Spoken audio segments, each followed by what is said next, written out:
göre geldik hemen hemen. Burası rampa aşağı. Vites de zaten. Şöyle uzatalım. Keyfimize bakalım ya. Hoppa. Böyle güzel oluyor.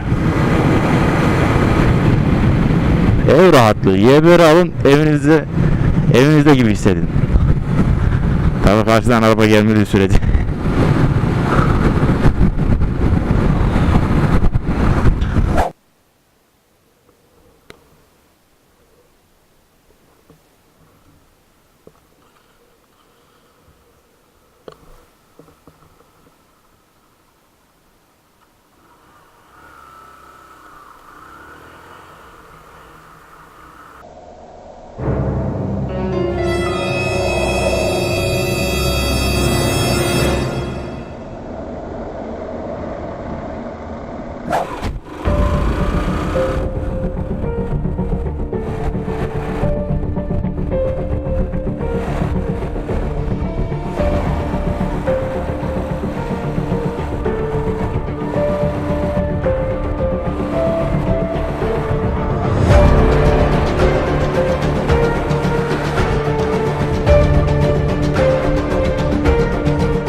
Kanki bir devir otursunsana.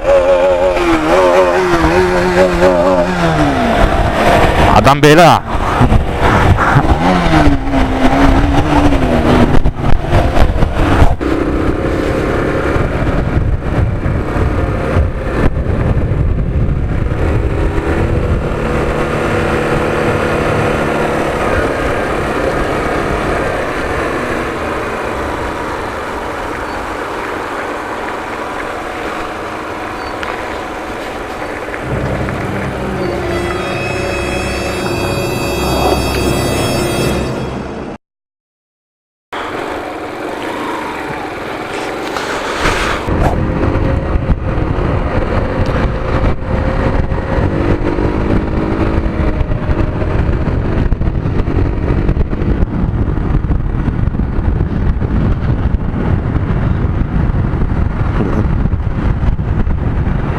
Nereden geçerekten şöyle oldu yani. Hiç uyuyor. Uyumayın. Uyumak kötü bir şey.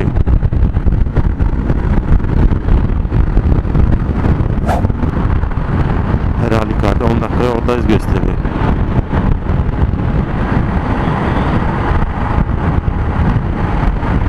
Bak yavaştan buraya geliyor. Hiç çaktırmadan bak. Gelecekti, gelemedi.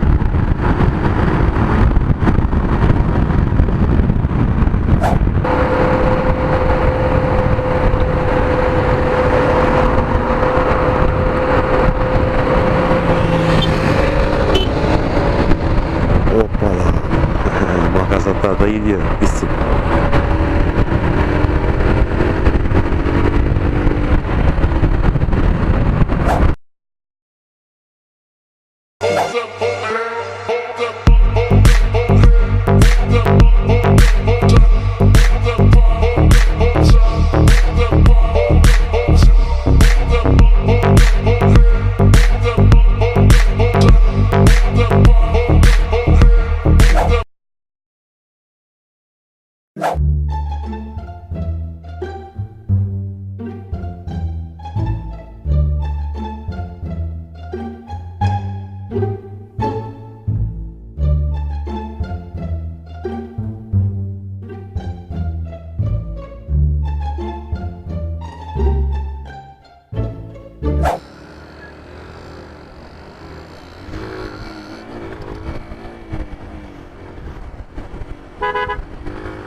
Oha dayıya bak.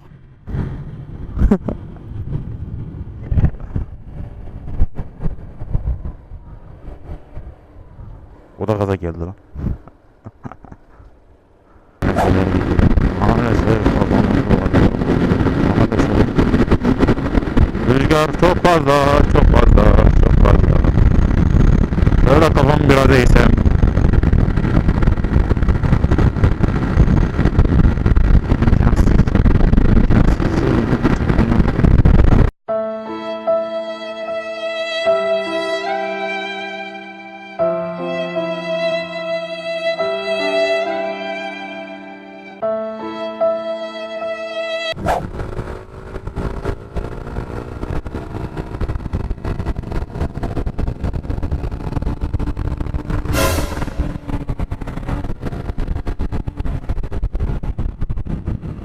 Oh, this you crazy mother.